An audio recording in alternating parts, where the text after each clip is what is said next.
All right, for my second pick of the Week 4 Sunday six-pack presented by FanDuel, I'm going with the Indianapolis Colts minus 3.5 at home against the Tennessee Titans. This line's at 3.5 at FanDuel right now. For the contest, it doesn't matter. You have to cover. There's no pushes. But shop around. I think that you'll be able to find a potential 3 at some point if it's not out there right now. But I thought that this line was going to be higher and you weren't going to be able to get a 3 this week because the Colts last week beat the Chiefs at home in an ugly game, thanks to the Chiefs special teams, which helped us in the money line underdog parlay and us get the cover.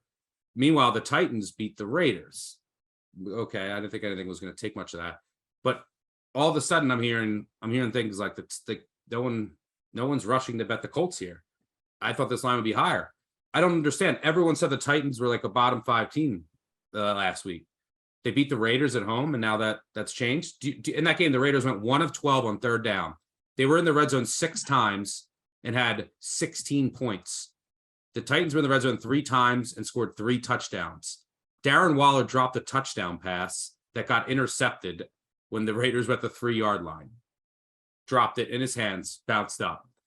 The Titans also didn't get after all that, the Raiders didn't get a 2-point conversion to tie the game to force overtime.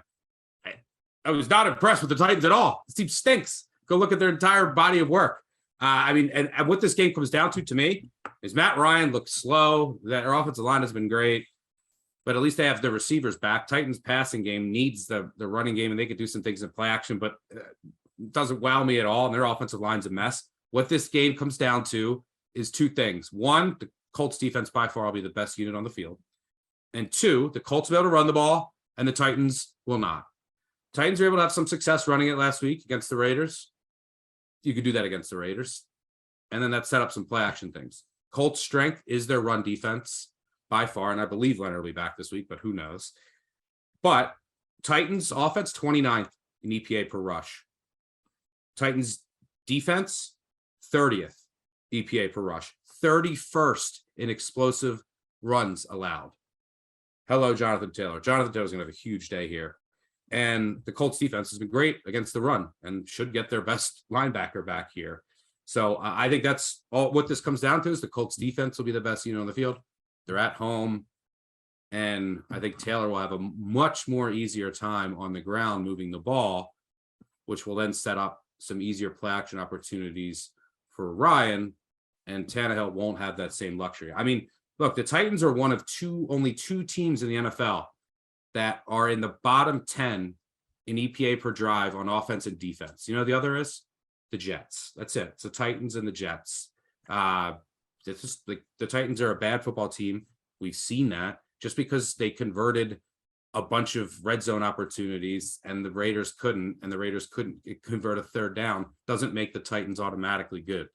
I think that the Colts are cheap here, especially if you can get the 3. I like Indy at home to get it done. I just think both of these teams are trash, honestly. Like, I mean, I couldn't get there at maybe if it was 2.5, 3.5. I would rather go with the Titans. I don't see the Colts. Like, Jonathan Taylor actually missed his first practice of his career. I think he's going to be fine, but that is something to monitor. Yeah, they said I looked into that. I was listening to. They said that he was just sore, so they wanted to give him a day off. He should be fine. But I mean, it's notable. But listen, the Colts. I mean, that was the most undeserved cover of all time last week. I mean, it's just the Chiefs just had a special teams meltdown, and Travis Kelce dropped a touchdown. I just worry about Matt Ryan. Like, I agree. I think, the running game it favors the Colts on both sides of the ball, and that can be enough. It ended up being enough for the Browns against Pittsburgh. It could be enough, but I mean, Matt Ryan looks awful. It's just this Colts team. I think what it is for me is that I just don't trust that they can separate from anybody, right? Like, it's like, yeah, the Colts, they're not the week's worst team. They're gonna win some games. They have some good players, but I don't trust them to separate. And now you're talking about you got to get a touchdown and hold the Titans to a field goal and win by 4.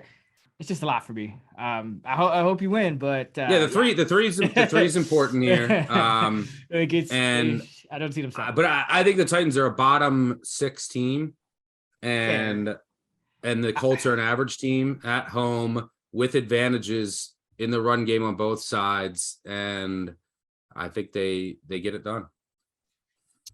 We'll see what happens. Divisional game. It was this matchup where it was like it would go to overtime every time, right? Like last year. I feel like you had the Colts and it was just like Carson Wentz. So hopefully Matt Ryan doesn't pull a Wentz. He's like a different kind of bad. Like some of those fumbles last week. I mean, oh my God, it's like I could see that shit coming. It's like, Matt, just move, bro. Shuffle, step up, do anything. He's like thinking because he was always kind of robotic, but like now it's like in his old age, it's like his reaction time is a little bit slower. I don't know. I just worry a little bit about him, but I'll be rooting for you.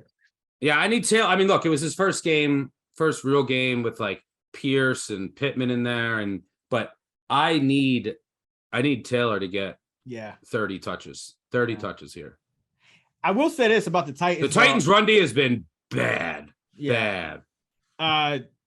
Downing, who is awful first 2 weeks, I will give him some credit for finally getting Henry involved in the passing game. So that's an interesting wrinkle that I'm curious to see kind of where they go from here with that, because, we both kind of said it, like first 2 weeks, Henry did not look good. He looked a little slow. Defense were just kind of stacking the box on him and he just never got to get that head of steam. But I did think that last week against the Raiders, which kind of also, we'll talk about this later, it speaks to the Raiders' lack of anticipation and preparation as well. But, they started throwing to Henry and it was like, oh, okay. Like he looks fine now. So I'm interested. Yeah, I do like the Titans using him more in the passing game, but I will say that the Colts have good, especially if Leonard's back up, really good linebackers and a really good tackling nickel corner, which should help in that regard when you're trying to throw it out in the flats to Henry. But I did like that wrinkle.